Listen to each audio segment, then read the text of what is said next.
onye nji maka ya eme video abụ nwanne anyị nwoke na-akpọ Okongwu Dibia.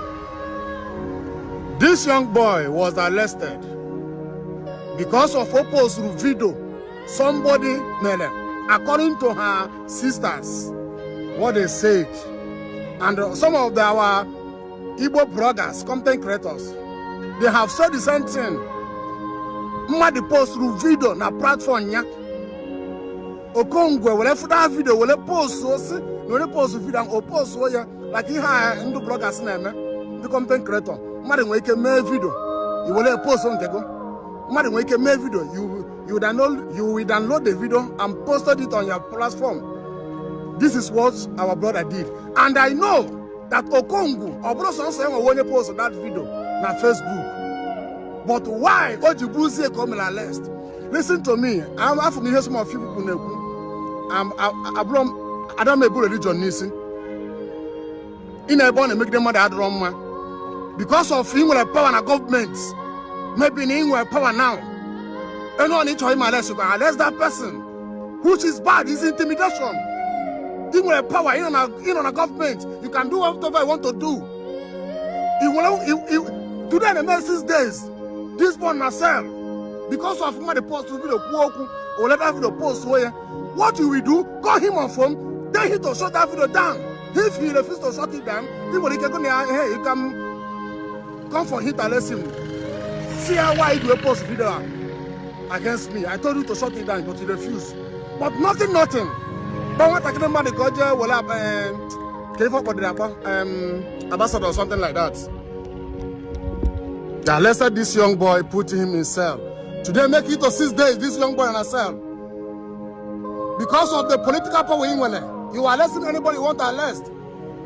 That person who pull up one, that person made that video. You don't need to be arrested. Two children are born. The bloggers, I want to post video online. And when we can full video now, we'll then download and post. Yes. I want to go some videos, post. I brought on the video. Post I receive a call that this video, you have I should delete this video. Because I'm not the one that do that video. I delete it from my page. This is the right thing you're supposed to do to Okongwu Dibia. If I see a video I post on my page, you go delete it. Why are you spoiling my image? Open Okongwu says no, I will not delete it. If it's alone man that I am capable to fight the battle. Mananka, nothing. Odroma. It's intimidation. Odroma. Many people are saying because of Dibia on Abani Luau. Abrama can Dibia on Abani Luau.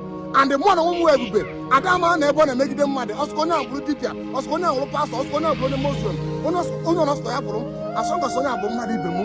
You know, make it there because of Ika power. I know they did that place. I will force out. It's not good. When you wear power on a politics, you hold not try more, man. It's not good.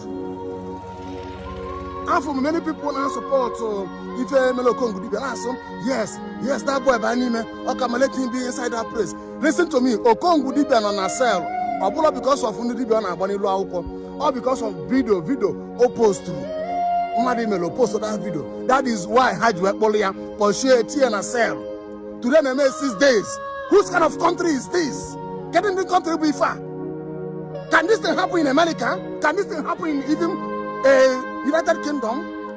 They hide them our fellow human being intimidation like this. It's not good. Or can release him, let him come out from that place. Let him come out. Unless there was any strong evidence, no else will take this fake news. But it's because of video. No. I'm calling all the bloggers, all the content creators, Igbos. Let's rise up and speak for our brother. I'm calling all the Igbo bloggers and content creators. Let us rise up and speak for our brother. It's intimidation. Odroma. Open Okongwu Dibia bin lot na agbasaga. Na akpali this man may arrest. Na akpali ana. Ka di iche meti onu. Ego mi ke yo biko su release ya. So bo hala ya. Mana nke na wo video post o. Go to my page. There are many videos on my page. I put that video. Post here. What kind of intimidation is this? And some of you are now rejoicing that this guy on email cell. So you people should stop rejoicing and wishing him bad. It's not good. They should release this young man, let him come out.